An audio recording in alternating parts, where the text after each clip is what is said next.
it's definitely something I'm happy to talk about. In our last department meeting, we actually had a full agenda item regarding this, and so I'm very interested in it. It's something where I actually and obviously we can definitely chat about things, of course, and but for me, I think I'm going to keep my office hours virtual in the fall.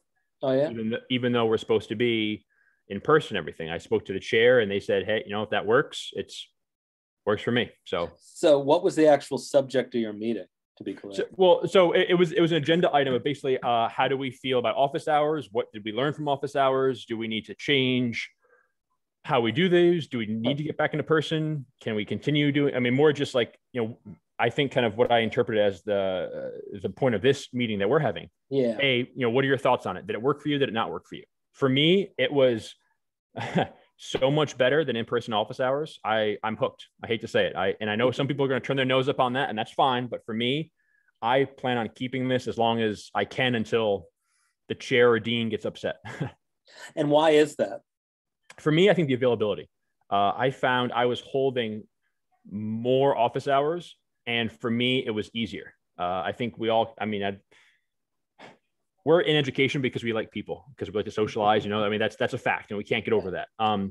So it's not the same, but it's so much easier for me to, Mike, give me 10 minutes. I'll turn up my laptop and we'll meet quick, rather than, I just left to go home. I got you. I'm not coming back in type thing. Okay. I would even have weekend office hours, and I was okay with that. It allowed me to, I think, reach out to more students. I even started doing, have you heard of a Appointlet? It's an online booking program. Appointlet, you said? Yeah. So get 1 second. I think it's Appointlet. I just put it in the chat, Appointlet. It's free, and I love it. Basically, it allows students to sign up for time slots. I get an email saying they have this time slot. It automatically sends them the Zoom link, and so every morning I open up my calendar and I see who I have when. And yeah, what are your thoughts on it? Yeah, I appreciate all of that, and you can actually debate. I know. If we had a larger group, you could certainly have more of a debate about of course. Whether the availability on nights and weekends is a positive or not. True. But very good point. I take to heart, because I agree with you on the we're here because we like people, we like interaction, and so I would certainly use that for the same purpose, and I certainly would be okay within reason. Of course, we joke all the time, we don't want to become their personal concierge about this, but at the same time we do want to be more available, more flexible to meet these demands, especially in this bizarre time. This paper was interesting to me because it's written with graduate students and mentees in mind, but I thought the parallels were strong enough that it was worth us talking about, because it's still the idea of mentoring students, something that we're all doing, and presumably something that we all found ourselves in a weird situation with when COVID started last year. How one was going to take mentorship and continue to roll with it in one way or another. What I didn't realize, I thought this would be something that they had done more recently than they did. They actually took this information reasonably early in the pandemic. You can see here the original submission date is actually July 8th of last year. So it actually, kudos to them. It occurred to them relatively early that they ought to be documenting what's going on and taking some measurements. I wouldn't have thought of that in June or July. That's something that would have come much later. But then I would have a caveat to that is, at least for me, is my virtual experience has improved greatly. And so I'm by no means am I knocking this paper, but 3 months in, I was not as good as I am. What are we now? Sure. A year in. We just did our end of year research symposium. We did it virtually, which we did in 2020, but I'm remembering the 2020 and this year's version, and just how much more adept everybody was at everything. I remember the terrifying fear of Zoom bombing when we did it in 2020, which seems really quaint now. We had students who did like horribly inappropriate things in the 2020 version because they thought they were just talking to like their buddies, when in fact like our whole department was listening, just as an example that they would never do now, right? Yeah, so. Yeah. And actually I have something on my syllabus. Again, I always say every semester I learn, every semester I add to my syllabus. And I say, just to let you know, I encourage a communication and dialogue among your peers, but the chat is logged, even if it's not messaged to me. I see the chat. So just be aware of what you're typing about Dr. Taylor. You know what I mean? Absolutely. But yes, this paper was interesting, and I like the idea of the comparisons between undergrad and grad. There, I forgot what page it was on. That graph showing the responses of, you know, very good, very bad. Yeah. I guess it's interesting for me to see, you know, the difference between the left and right side. I guess I'm of the opinion that this worked well. Mm-hmm. And I am totally accepting of people disagreeing. And I agree with you, Mike. I think if we had more people, there would be hands going up saying, you know, I appreciate Christian's opinion, but I politely disagree, which is, again, totally fine. But for me, I guess you know, the difference between undergraduate and graduate students, I didn't expect to see that much of a difference between the two. I did like the gradations and the there was nothing in this paper that was like, oh, surprising. I would say it was useful to see it documented out. It definitely took me back to an earlier stage in my career, hearing graduate students feel things more in extremes, and the undergraduates being like, oh yeah, everything was fine. You know, that the difference in perception on the project, the understanding of what the project is, where things are going, that sort of mentality you get into as a graduate student, where, you know, you're worried about if you're going to graduate and when you're going to graduate and all that kind of stuff. I have a note. When I read through this, kind of funny, but the comment is valid. Under the productivity, I think under D, that much worse side is, I feel, and I confess I was probably guilty of this at the time too, is in grad school, that sense of entitlement. Like, mm-hmm. Hey, you're working on this project, you have to help me too. You know, it's not just me. And I think a lot of that comes from those differences, you know, expecting, I need my mentor to help me. We got to write this paper, while the mentor might be thinking, okay, yeah, you know, it's, you know, Christian, it's on your plate. You need to write it and then send me a draft type thing. You know, left unwritten in here is I'll say mental fatigue, I think, that a lot of grad students must have felt. I didn't really, not being at a research intensive institution, I didn't think at all about what it was like to have labs close for good point. 3 to 4 months, I guess, is what my understanding of when labs started to come up with ways to open up one way or another. And if I were a grad student in that period of time, how I would have reacted, which certainly would have been not well, and how one would have gone through that. Now, for the undergraduates here, and this is the part I absolutely can relate to, the idea of the beauty of literature searches and literature-based research and things like that, and the struggle of trying to convey to your students that is indeed research. Yep.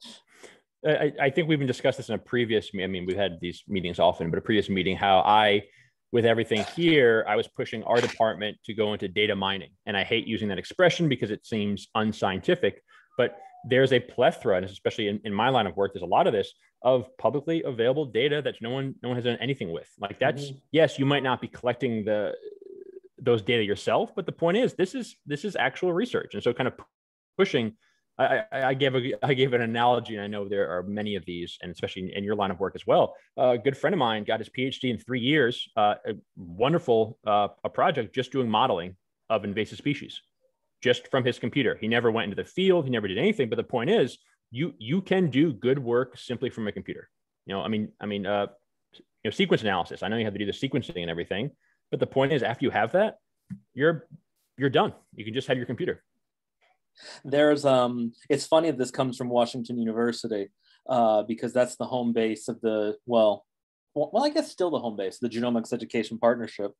I didn't know that. Okay. Do you know what that is? I do not know. I'm sorry. So this is Sally Elgin, who's now retired. It's one of the first, when you talk about these large crowdsourced cures that are out there. Okay. And actually, you'd know less about it because this is straight up molecular, right? So for molecular people, there's sort of the twin giant projects that emerged when the cure movement emerged. One was C-phages, which is Howard Hughes. That one I know. Yep. And then the other one is the GEP, which came out of WashU. And what the GEP is, it still exists. It's actually gotten even bigger. Crowdsourcing of Drosophila sequencing data among many, many schools. So in principle, it functions the same as C-phages, that like 100 different schools all work on little parts of a big puzzle to, move a giant project forward and get undergraduates involved as much as possible, that sort of thing. It's a little more sophisticated, honestly, than C-phages, because C-phages is just, here's your phage, let's find the plaques, let's do the annotation. Whereas because it's Drosophila, you have to think about introns and splicing and all this other, and what do you call them? Isoforms, like more complicated stuff. Okay. But Sally Elgin, before she retired, she always said, all you need to do good research is a computer and an internet connection. And that was right here at WashU. So it was funny that I was seeing all this stuff about the virtual research, because this particular institution happens to be particularly strong at that, or historically has been strong at that. That's interesting. That kind of adds a new light to these data too, just in the sense of how these students respond. Theoretically, they should be somewhat familiar with it loosely. There's more of a culture of it at WashU than other places, I think. Yeah. Well, good for them. I mean, again, no one could have predicted this, but being ahead of the curve in that sense. Exactly. But let me skip down here, because the disappointing thing here, I would love to have seen this broken out to students, grad students and undergrad. This is an aggregate. And so they actually talk about it in the text, the differences in attitude, basically how the undergrads, again, not shockingly, were more passive about some of this, not badly, but just like they don't have the knowledge base to understand some of these subtle details. I can relate, right now, the labs I'm teaching have gone not so great this semester. When this is all over and I look back at the pandemic, I'll be like, we did the best we can in the circumstances. Yeah. But the undergrads don't especially care. They're doing it. They're doing the project. They feel like it's going on. I notice all the little warts. They don't. Of course. And I think it's that the concept of from an environmental standpoint, like the shifting baseline that graduate students know, hey, it should be like this, but now it's not. Undergrads are like, it's like this. Sure. Whatever. You tell me what to do and I'll do it, type thing. Yeah. Absolutely. And this part here, actually, it gets into some of the ideas that you brought up at the beginning here about the benefits of virtual mentoring and how the grand summary meeting we're going to have at some point. It sounds like your department's already having it. Yep. What do we keep and what do we discard, like from what we learned in the past year? And this idea of virtual mentoring absolutely doesn't have to go away, and at minimum could still work as a really nice supplement, especially for the many times when you can't get everybody together in one location.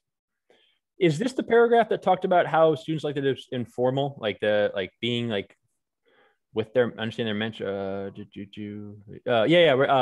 Undergraduate mentee free response indicated that many felt a positive change in their relationship with their mentors due to the less formal nature. I depending on the meeting and this and that, I would be sitting on my couch. I have 2 large dogs, so you see a large dog head come in as I'm talking, and it seems trivial, but especially for undergraduate. Right here, my mentor's family often walks in the background of video calls. That idea. And so again, I apologize if coming across as somewhat immature, but I think, especially for undergraduates, I think it's very calming. It's like, I'm a real person. I have dogs. We can here. This is the dog I mentioned in class the other day. Like I find that kind of builds. I mean, it talks about it here, builds that relationship. I actually had several students bring it up in class. Again, I teach it for this biodiversity lecture, talking about dogs, and Dr. Taylor is Great Dane, and reference really? That. Wow. Yeah, and it provided a new angle to things rather than me dressed up and not a tie, but like a nice shirt and slacks and sitting across from my desk and you're over there. And I don't know. I felt like it was more kind of bring you into my home. and very informal like that. I enjoyed it because I had, Cool. again, I don't want to work 7 days a week, but I had some weekend office hours, and hey, can you get on for 20 minutes really quick? Sure. Let's chat for 20 minutes and that's it. And that's time you'd save later anyway. So you could have it working for you in that respect. I would much rather do that than have a Monday with 7 back-to-back meetings. Yeah. Yeah. And that's, I like that. And seeing this and you associate with it, that one of the things that we sometimes struggle with is perception of us as humans, as people. And so just those little human touches are things that could be brought in that weren't there before. Yeah. And they talk here about, again, modalities. Obviously, email and video conferencing are the most used in this particular case. I did find it interesting that in that same part up there, they were talking about video conferencing as a more comfortable alternative to email, which is interesting in some respects, because email, you could sit there and practice what you're going to say, you could phrase it out, things like that. Obviously, I can't hide what I'm saying to you in video conferencing because I'm right here and it's live. But I appreciate the trying to explain a problem in text as opposed to having a conversation about a problem. Certainly, I can see how actually talking to somebody, doing it live would be more important, or not more important, more useful, an easier way to do things. I had a kind of a template email I was sending to students saying, if you have questions on some material, send me an email.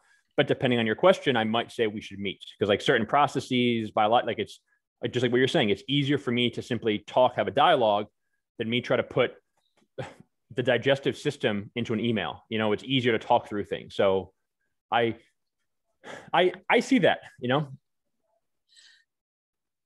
We talked about this already, but I think this is a neat. Switching from in-person to virtual mentorship negatively impacted perceptions of productivity. The important word in this sentence being perceptions. So how one defines productivity, which for you and I would be different from the people in this paper. Our version of what success would, we've talked about like how you define success, things like that. How one defines productivity is going to be different in an undergraduate focused setting as opposed to graduate students and undergraduates. So maybe this gives us an opportunity to talk to the students about productivity, about how one measures productivity. And it's not always mixing chemicals in a lab and seeing numbers. It's an interesting, the word perception struck me on this one, because I'm going to see things differently from my side of the desk than a student is in terms of productivity. They're just going to see, like in this lab I'm running right now, they're just going to see they can't get their transformants to grow. So therefore something's wrong with them. And whereas I'm seeing troubleshooting and going through a process that is very frequently one that takes multiple times to work. And so I'm seeing personal growth, commitment, that sort of thing. And so I guess it falls to us to define productivity and understand what that means. And I like that the authors mentioned that and threw that word in, because I think that is very important. And certain students, also I think this concept of mentoring, that was the first thing that struck me, because I was curious, what exactly are you referring to? And why I say that is we can be talking about our data collection protocols. We can talk about data analysis. We can talk about some mentoring in terms of what classes to take next semester and answering questions about exams. And so I think depending on what it is you're seeking to do, this perception varies greatly. And I go back to your point initially that this was done 3 months in. That with more time, I think this concept of productivity, students realize, well, this is how it is now. So yes, we might not be handing papers back and forth, but the point is this productivity is still there. What we're accomplishing is the same. It's just, let me email this to you rather than slide this across the desk to you, certain things like that. Yeah.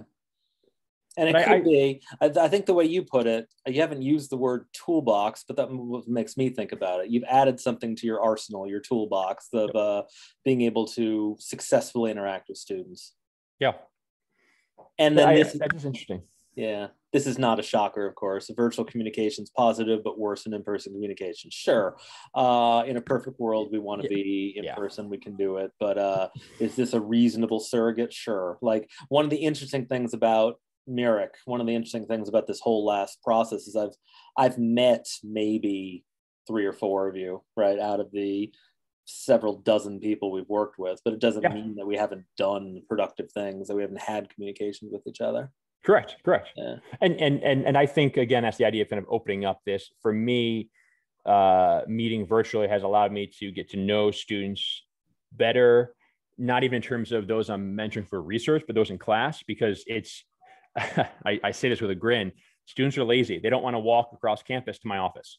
Oh, it's too far, or it's raining or something, you know? Okay, while we're on that subject, the students who choose to drive like basically 1,000 feet somewhere, I'm just like, what are you doing? Yeah.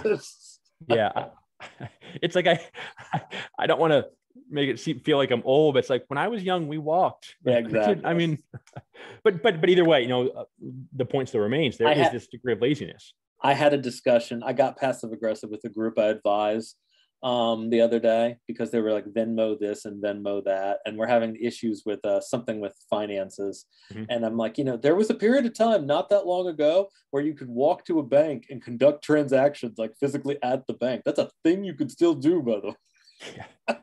Yeah. And I did. I felt shockingly like 90 years old doing that, but I'm like, oh my God, like I said, we can't figure this out. We can get our money. Like we can. Yeah. No, it's, I think it's the, almost like that instant gratification mentality of these new students. Like it needs to happen now. No, it's okay. On Tuesday, you can go to the bank. You're all right. Like you'll live.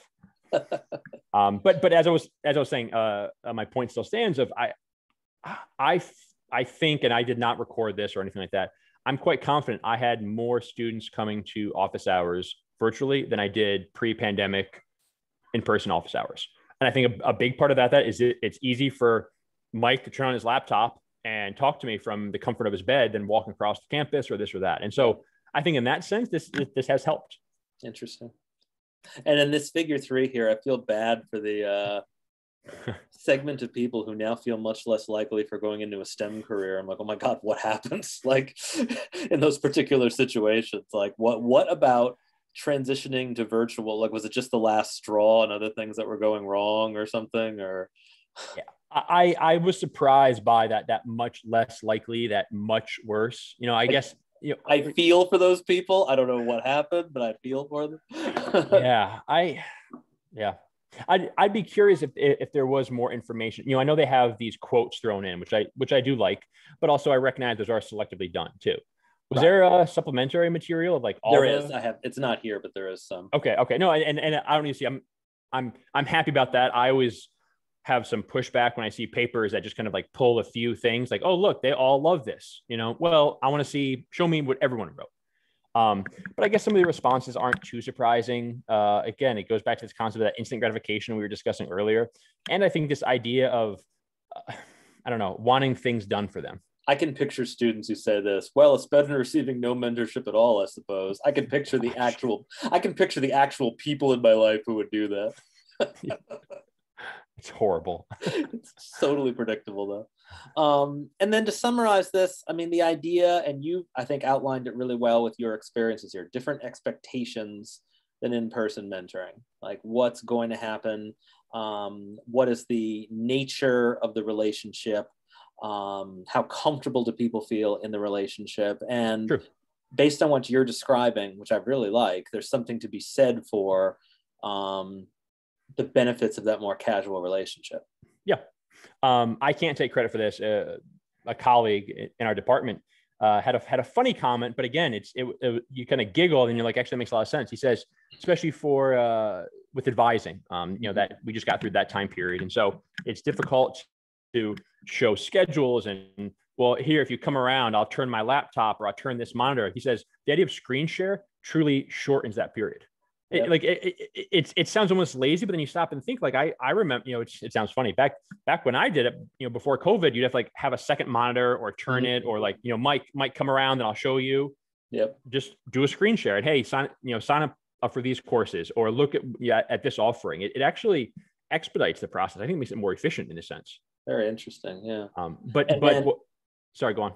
And one of the things I'm really struck by with this, I mean, our network, we're not dealing in graduate students that much, but the idea of empowering mentorship. And one of the things I knew I wanted to go into undergraduate focused teaching pretty early. Mm-hmm. And so opportunities to be able to practice this, like to actually work with a student, was of value to me. And so anything like this that would allow me to get that experience, I found valuable. And so it's interesting to think about this as sort of a supplemental training in a sense. It says down here, no university mandated training before they serve in any role like this. So, I mean, they were doing this anyway. I mean, it's not like they weren't mentoring before this ever happened, but it certainly makes the students think about this in a way they certainly wouldn't have before. And I think it brings to light, and again, this is off topic, but potentially should universities, and we don't have grad students here either, or at least in the biology department. For biology and marine biology at UT, we don't have that either.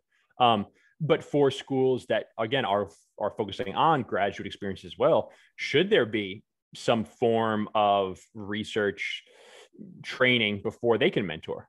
And I'm not saying there should or shouldn't, and that is off topic, but it does kind of make you think. I mean, we had multiple, so we did not have to take them, but I think most schools did. We had a lot of training opportunities for tips for using Zoom, and we use Blackboard and how to deal with this online world now. And so I liked having those resources available. And I think we forget too, that a lot of these resources were not directly available to students. They were just kind of put in this chair and here, look at the computer, and the faculty will try to navigate for you.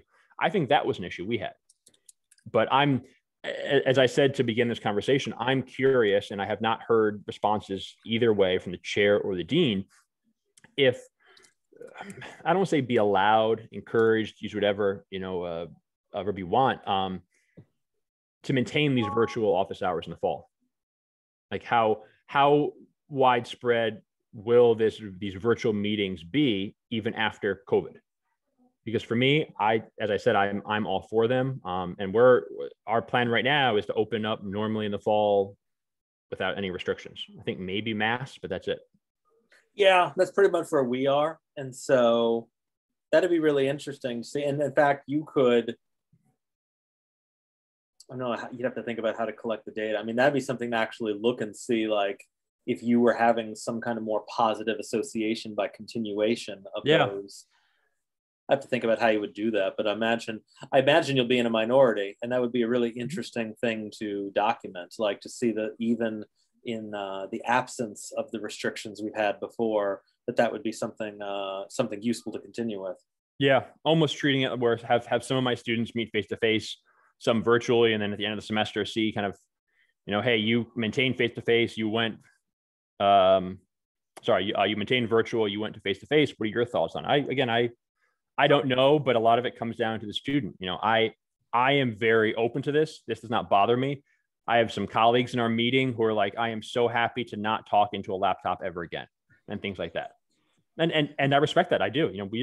There are countless studies of the flicker rate of, the refresh rate of screens and this and that.